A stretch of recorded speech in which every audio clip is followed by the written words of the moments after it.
साथ ही वह पूरा होगा। तो लोकसभा में आज क्या कहा सोनिया गांधी ने, वो हमने आपको सुनाया और सीधी कार्यवाही का रुख करते हैं कि क्या हो रहा है इस वक्त लोकसभा में। किसी ने राज्यसभा में रिजर्वेशन की बात नहीं की, विधान परिषद में बात नहीं की। आज भी राज्यसभा में शेड्यूल कास्ट और शेड्यूल ट्राइब को रिजर्वेशन नहीं है, विधान परिषद में शेड्यूल कास्ट शेड्यूल ट्राइब को रिजर्वेशन नहीं है। आप कौन सी नई बात केवल पॉलिटिकल एंगल के लिए ले आते हैं? आपने जब नहीं किया, जब तक आज तक जो है भारत के संविधान में यह कहा गया कि राज्यसभा में कोई रिजर्वेशन नहीं होगा, विधान परिषद में कोई रिजर्वेशन नहीं होगा, और जब माननीय प्रधानमंत्री जी और भारतीय जनता पार्टी इस बिल को लाती है तो आप कहते हैं राज्यसभा में रिजर्वेशन नहीं है, विधान परिषद में रिजर्वेशन नहीं है। आप पंचायत में कहिए कि कोई ओबीसी को रिजर्वेशन नहीं होगा, चाहे म्यूनिसिपल कॉर्पोरेशन में कोई ओबीसी को रिजर्वेशन नहीं होगा। और आर्टिकल 82 है सर, जो एडजस्टमेंट ऑफ ईच सेंसस की बात कर रही है और सीट बढ़ाने की बात, सब पढ़ लीजिएगा इस आर्टिकल को। इसमें कहा गया है कि 2026 तक सभी चीजों को हमने फ्रीज कर दिया है। आप अनकॉन्स्टिट्यूशनल काम करना चाहते हैं, आप उसके ऊपर जो है कहते हैं कि 2024 से लागू कर दीजिए, तुरंत सुप्रीम कोर्ट में जाएगा और सुप्रीम कोर्ट में तुरंत वो स्टक डाउन हो जाएगा। क्या आप चाहते हैं कि महिलाओं को रिजर्वेशन नहीं दें? और जिस तरह से आप केवल राजनीति के माध्यम से इस महिला रिजर्वेशन को लॉलीपॉप बनाते रहे, घुमाते रहे, वही भारतीय जनता पार्टी करे। हमारे प्रधानमंत्री जी हैं जो कहते हैं कि जिसकी मैं शुरुआत करता हूं उसका अंत भी करता हूं। यदि ये महिला रिजर्वेशन यहां आया है तो महिलाओं को अधिकार मिलेगा, मिलकर रहेगा, दुनिया की कोई ताकत इसको नहीं रोक सकती है। लेकिन इनके यहां क्या दिक्कत है सर?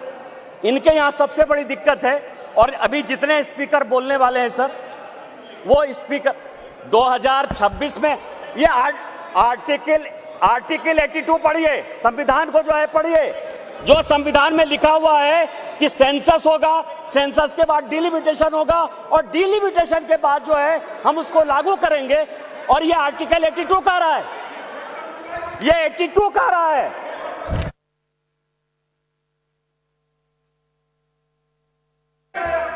सर पूरे देश दुनिया में कोरोना के कारण लोग मरे, माननीय प्रधानमंत्री जी के कारण आज 140 करोड़ लोग बच गए। इस पार्लियामेंट को चलाने में आप जैसे लोगों को क्या समस्या हुई सर? लोकसभा, राज्यसभा, लॉबी, सभी जगह सांसद बैठकर कानून पास करते रहे। भाई मरता था तो भाई का लाश जलाने के लिए कोई नहीं जाता था, पिता मरते थे तो पिता का लाश जलाने के लिए बेटा नहीं जाता था। उस कोरोना से बचकर हम आए हैं 2 साल के बाद। आप कहते हो आपने क्यों नहीं कराया, आपने क्यों नहीं कराया? कितने लोग थे जो रोड पर घूम रहे थे, कितने लोग थे जो खाना खिला रहे थे, सारे जगह के ट्रेन बंद थे, सारे जगह की स्थितियां बंद थी। भागलपुर पूरा जो है भारत जो है किस तरह के विकट परिस्थिति में था सर? माननीय प्रधानमंत्री जी 140 करोड़ लोगों को बचा के लाए हैं, और सेंसस जो संवैधानिक चीज है उसको जब हम लागू करेंगे तो ये लागू होगा। आज आप कह रहे हो क्यों नहीं लागू किए? देश में फिर से ये गलत तरह का माहौल पैदा करने की कोशिश कर रहे हैं सर। 2020 और 21 के माहौल के बाद, कोरोना के बाद कैसे सेंसस लागू हो सकता था, कैसे सेंसस हो सकता था? और माननीय गृह मंत्री जी बैठे हैं, हमेशा कहते हैं कि मैं कोई गैर संवैधानिक काम नहीं करूंगा, कोई असंवैधानिक काम नहीं करूंगा। यदि सेंसस होना है तो उसका भी डेट घोषित होगा, सेंसस होगा, डिलिमिटेशन होगा और महिलाओं को रिजर्वेशन मिलेगा। यही तो इस बिल में है 334 से, जिसके बारे में कि माननीय कानून मंत्री जी कह रहे थे सर। लेकिन क्या समस्या है कि ये अपने जो 26 पार्टियों का एक जो घमंडिया गठबंधन बनाया है सर, इंडी अलायंस, उसके सारे नेताओं का मैं भाषण पढ़ रहा था। आज सोनिया जी जब बोल रही थी तो मुझे लग रहा था कि वो राजनीति से ऊपर उठकर बोलेंगे, क्योंकि वो अपोजिशन की आवाज थी। मैं उनका सम्मान करता हूं सर। इस महिला रिजर्वेशन के लिए जिन महिलाओं ने पार्लियामेंट के अंदर और पार्लियामेंट के बाहर सबसे ज्यादा आवाज उठाई, वो बंगाल की गीता मुखर्जी थी और भारतीय जनता पार्टी की सुषमा स्वराज थी। ये दोनों यदि नहीं रहती तो आज ये दिन भी देखने को नहीं मिलता। 33% यदि रिजर्वेशन लोकसभा और विधानसभा में यदि लागू होने वाला है और माननीय प्रधानमंत्री जी लेकर आए हैं इन 2 महिलाओं का, लेकिन सोनिया जी ने अपने पूरे भाषण में न गीता मुखर्जी का जिक्र किया, न सुषमा स्वराज का जिक्र किया। ये किस तरह की राजनीति है? अपना क्रेडिट लेना चाहती हैं कि हमारा बिल है। ये बिल आपका नहीं है। आप जो बिल लेकर आए वो गलत बिल है। और यदि इसके लिए किसी ने आंदोलन किया तो वो गीता मुखर्जी है, वो सुषमा स्वराज है। आपने ये नहीं बोलकर इस महिला बिल में भी राजनीति करने की कोशिश की। और आज का पूरा क्रेडिट जो जीता वो सिकंदर, जो गोल मारता है, यहाँ बंगाल के लोग बैठे हुए हैं, जो गोल मारता है उसी के नाम से गोल मारा जाता है। माननीय प्रधानमंत्री जी गोल मारने को तैयार हैं। ये भारतीय जनता पार्टी का बिल है और ये माननीय प्रधानमंत्री जी का बिल है, आपको ये मानना पड़ेगा। दूसरा सवाल है कि इनके जो अपोजिशन के लोग हैं सर, जो 26 पार्टियों का इंडी गठबंधन बना है, इसमें आप समझिए इनकी भावना कैसे है, महिलाओं के बारे में ये कैसा सोचते हैं। ये सोचते हैं, अब नहीं रहे, इसी सदन के सदस्य थे, राज्यसभा के भी सदस्य थे, इनके पार्टी के बड़े नेता थे अपोजिशन के, वो कहते हैं कि परकटी महिलाएं आ जाएंगी। क्या महिलाओं के लिए इस तरह की बातें होनी चाहिए? दूसरी बात जो है, ये दूसरे नेता जो है 2011 में मैं अध्यक्ष जी आपको दो कहानी बताना चाहता हूं, और ये वर्षों से मेरे मन में था। इस पार्लियामेंट में 2 बार संजोग से मैं 2009 में सांसद बनकर आया, अनुराग ठाकुर जी से लेकर राजनाथ जी सबों के साथ काम करने का मौका मिला सर। 2011 और 2013 में 2 भयंकर घटना हुई इसी वेल में।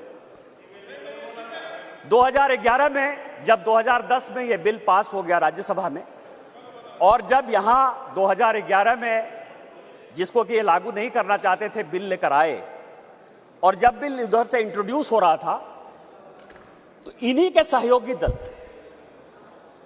के सांसदों को इसी कांग्रेस ने इसी वेल में पीटा सर।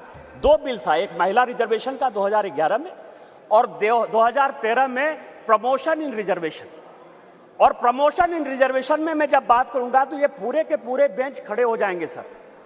यही वी नारायण स्वामी बिल को पेश कर रहे थे, समाजवादी पार्टी के यशवीर सिंह, शेड्यूल कास्ट थे सर, ये कहते अधिकार की बात, शेड्यूल कास्ट शेड्यूल ट्राइब की बात करते हैं सर।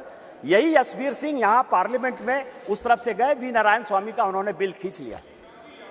इस पार्लियामेंट में, इसी लोकसभा में सर, सबसे पहले बिल में यदि उसका कॉलर पकड़ने के लिए कोई आया तो यही मैडम श्रीमती सोनिया गांधी जी थे सर।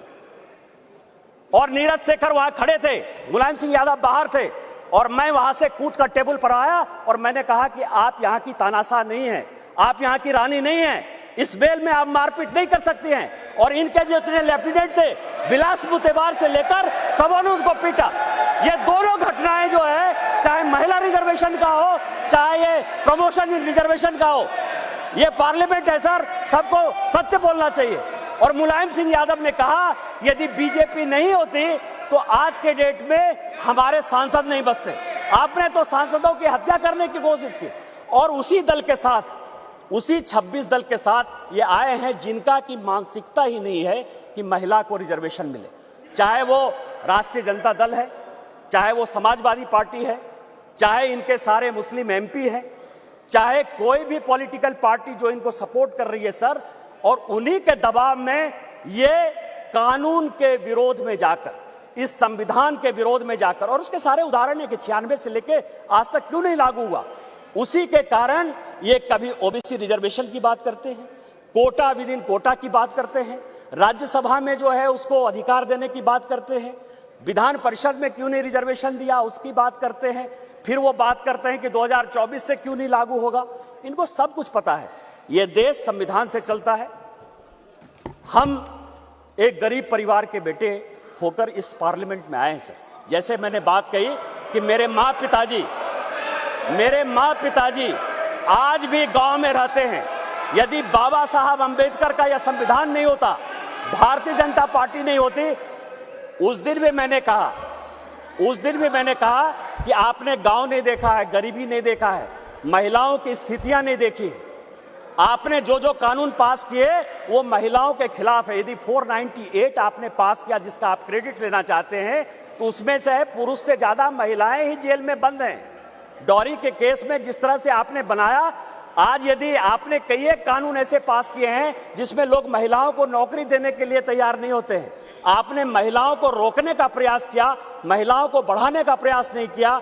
और हम जो बिल लेकर आए हैं, जो माननीय प्रधानमंत्री जी के नेतृत्व में ये इतिहास रचने जा रहा है, और ये जो ऐतिहासिक पल है, और स्पीकर साहब आपके जीवन का जो ऐतिहासिक पल है कि उस कुर्सी पर आप विराजमान हैं, जिस पल में ये इतिहास बन रहा है वो केवल और केवल माननीय मोदी जी की देन है, भारतीय जनता पार्टी की देन है। हम संविधान सम्मत काम करते हैं और मेरा सबों से आग्रह होगा कि दल पार्टी से ऊपर उठकर जो ये संविधान आर्टिकल 82, 243D और 243T जिन आधार पर यह संविधान चलता है उसके आधार पर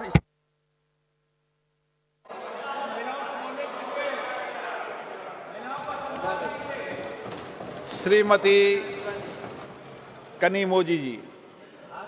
मान सकता है।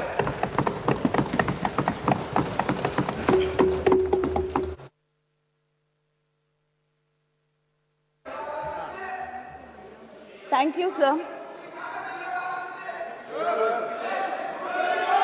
Arey, what nonsense is this, yeah?